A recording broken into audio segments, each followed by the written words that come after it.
Good evening! Good morning, people of the world. How are you today? Hope you have done something you love and be grateful for it. Yesterday, we have talked about slow down to go fast. And today, our topic is about Don't Fall for the Quantum Leap of the Slight Edge by Jeff Olson. It is day 8 of our Wrinkles Live. Hi, Tim! Thank you for joining with me. Hi, Tito Sao! Thank you! Again, I am Ermz and I help people age backwards. So, as Coleman Cox says, I am a great believer in luck. The harder I work, the more of it I seem to have. And that is the Slight Edge book was written as the anti-quantum leap book. So, sometimes we say that, someday never comes. Sino yung naka-remember nito? Yung someday my prince will come. Hi Mika, nice of you to be here. So, someday my prince will come. And, I remember something na nagsabi, huwag ka daw magantay.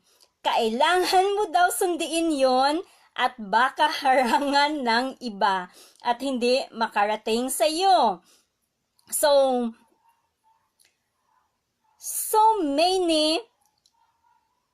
that may work out for Snow White.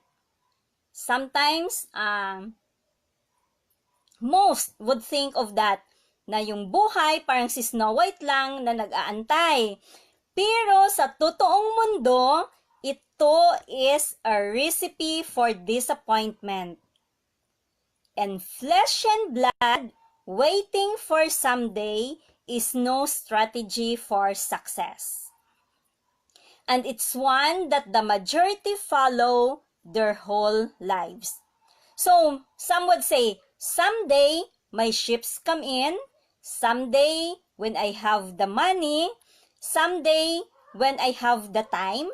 And someday, when I have the skill. Someday, when I have the confidence. So, siguro, if I've waited for someday for the confidence to be in me, I would not be here speaking right now and doing the FB Live. So how many of you said that to yourself? Well, someday doesn't exist. Hi darling, thank you for being here. Never has and never will. There is no someday. There's only today. When tomorrow comes, it will be another day. Hi Rachel, thank you for being here. And some more shocking news. Your ship is not coming. It's already here. Docked and waiting. You already have the money. Of course, all of us are working, so we have that. But there are, of course, we need to accept the fact that sometimes more don't have enough. The time, the skill, and the confidence, which the confidence can be developed. You already have everything you need to achieve everything you want. Hindi mo lang nakikita dahil you're looking in the wrong places for breakthrough. Yung instant, if you remember, I mentioned a lot of instant yesterday. So the quantum leap, looking for that winning lottery ticket in a game that is not a lottery at all. So, why bank presidents never win the lottery? Na-notice nyo ba na wala namang stories about lottery winners that are bank presidents, successful entrepreneurs, or corporate executives? Why? Because successful people never buy lotto tickets and they know that success is not a random accident. Hi, Bess! Good evening. Nice of you to be here. Life is not a lottery. It's not preparedness, making opportunity, as they say. It's preparedness, period. Preparedness created by doing those simple little constructive positive actions over and over. Luck is when the constancy of preparedness eventually creates opportunity. That is the reason why slight edge is widely ignored, unnoticed, and undervalued in our culture. Tends to worship the idea of the big break. So most of us waiting for that elusive big break. Waiting, just waiting. The truth of breakthroughs and lucky break is that, yes, they do happen. Hi, Macy! But they don't happen out of thin air. They all grown like a crop, planted, cultivated, and ultimately harvested. The problem is, hi Kath, good evening. The problem is, as we mentioned yesterday, our culture were trained to think we can skip over the middle step. Hi Julius, good evening. And leap directly from plant to harvest. Thus, the quantum leap as we call it. So, it should be one small step. For example, when Neil Armstrong stepped on the moon, that was an epic breakthrough in the history. But hindi naman nangyari yon kung walang isang tao na nagsimula to tinker nung design idea of how a rocket ship might withstand the intense condition of space flight. But then, we don't even know who that guy is. What are those small steps that the entire team do to reach such a kind of breakthrough? Hi Anel, good evening. Like Edison and his light bulb. A real quantum leap is not Superman leaping in a tall building, but a quantum leap is like Edison, perfecting the electric bulb after 1,000 patient efforts, then transforming the world with it. So, hindi niya naman yun na ano, 'di ba? Hindi niya naman yun na-discover agad at na-find yung success. Yung sabi nga niya is,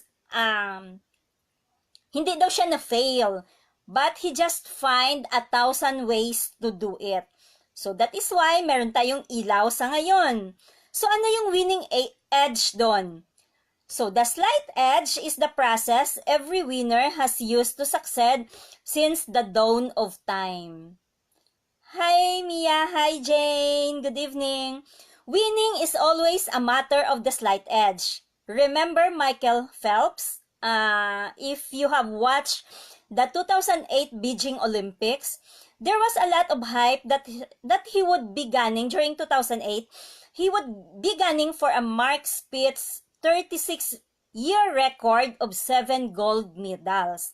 But then, during that time, the first 7 came rather easily. So, ang bilis niya lang nakuha yun.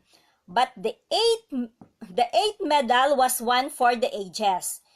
On the final stretch of the 100-meter butterfly competition, it looks like he was going to fall inches short. But moment after Michael touched the wall, the world was stunned when the clock showed that he had edged out Milorad Kavik by 1/100 of a second. Not even a second, but 1% of a second. So yun na yung thin advantage niya. 1% of a second para makuha yung the 8, yung pang-8 niya na medal. That was very slight edge, but it's all he needed to secure a record of having an 8 gold medal and earn a reputation as the greatest Olympic athlete ever. Hi Nang Karen, good evening. It's in everything. So no matter in what arena of life you are in, the difference between winning and losing, the gap that separates success and failure, is so light, so subtle that most never see it. So ano yung magic bullets and miracles dito? Actually, when I watched Michael Phelps during that time winning that 8 gold medals, I researched about him. And grabe yung preparation niya since she is young, how he trained every day for how many hours in order to be on that successful status. So, hindi naman naging madali sa kanya yung preparation. But then, he practiced the slight edge. So, for example, every January of every year, yung every gym throughout the world daw has hundreds or thousands of people start over in a process na mag-exercise but they will soon quit. Why? Because they have not set the right expectation. Yes, gusto nila, gusto ng karamihan, but then ano ba yung compelling reason mo bakit mo yun ginagawa? Baka sumasabay ka lang sa uso or sa trend dahil New Year's resolution yon. Most were looking for a breakthrough right away. Pag hindi nila yun nakita kaagad, kasi 'di ba very subtle lang naman yun eh. Kung gusto nating mag-lose weight, kailangan muna, 'di ba? 1% of 1 second. Pag inipon mo yun every year, dun mo pa lang yun makikita yung result. But then, most of us give up dun sa nandun ka pa lang sa survival line and a little bit of success, nag-give up na. So, we slide down back to the failure line. Pag hindi nila nakita yun agad, they stop. Yes, easy to do na mag-exercise every day, but also easy not to do and stop right away. So, and in that tiny, seemingly insignificant little choice, during that moment of not to do, so many people quit the effort and then go on to live out lives of quiet desperation. Hi Gloan, good evening. Thank you for being here once again. Believing in the big break is worse than simply being futile. So, can you imagine if every first grader was required to start reading 10 pages of a good book every day? Siguro the result would be awesome. Imagine how would their finances, health, and relationship change as an adults if they are doing that every day. It would be a big one. So, as Jeff experienced over the decade, it amazed him how many people close to him have persisted in making fun of his dietary choices, exercise habits, and personality development goals. But the insignificant little changes he'd been doing every day for years have always struck them as funny because they could not see the point and see the result farther down the path. So, hindi nila nakikita yon kung bakit niya yun ginagawa. But right now, decades later, he ached for them because most or many of them have failing health or in poor financial conditions and seem to have lost their hope for the future. So, ilan ba yung kilala natin na nasa ganitong status ng buhay ngayon on their retirement years? What they failed to see is having the good health is not an accident. So, and being with a poor health is not also a stroke of bad luck. Result yon ng mga choices natin decades earlier or decades before. Most of them were the victims of quantum leap. Dahil they chose to stop the good things that they are doing, and little by little, without knowing it, they are choosing the wrong choices every day. Hence, this is the kind of result that they are getting. So, siguro most of you remember about the movie Bruce Almighty, di ba? So, when Morgan Freeman played as a god in that movie, and he is leaving the all-too-human Jim Carrey character to solve things on his own. The one thing he said is, "You want a miracle, Bruce? Be the miracle." So, hi Grace, good evening, thanks for being here. Yun lang yung sinabi niya. So once we absorb the slight edge way of being, you'll stop looking for that quantum leap. Yung plant to harvest, looking for buying lotto tickets, baka lang may big break na mangyayari. We need to start building every day. We need to cultivate. We need to stop looking for the miracle and stop being the miracle. And that is go to work. Going to work every day and make that simple choices of daily discipline that would bring massive success to you one day. So the essential points of this topic today is quantum leaps do happens, but only as the end result of a lengthy, gradual build-up of consistently applied effort. Katulad ng nangyari kung bakit may Neil Armstrong one day set foot to the moon. No success is immediate. No collapse is sudden. They are both the result of the slight edge accruing momentum over time. Katulad just like Thomas Edison.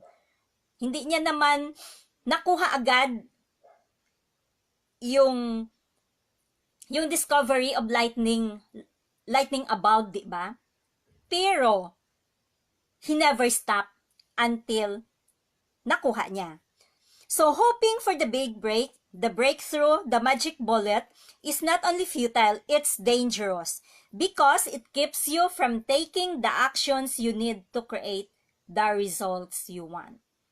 So, don't think of a big break, don't think of a breakthrough.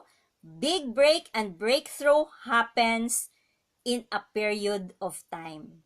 Just like what I said yesterday, 2.2 million only happens in 35 years if you are saving 500 pesos a month without fail, doing it every month.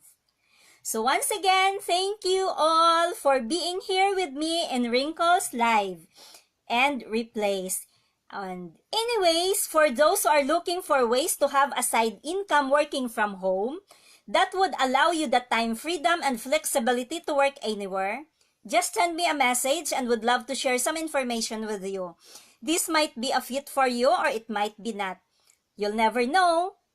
This might be the miracle. So, thank you all. Good night and good day to the other parts of the world. See you all again tomorrow on Wrinkles Live, Day 10. Good night, everyone! And great day to all. Bye! See you all again.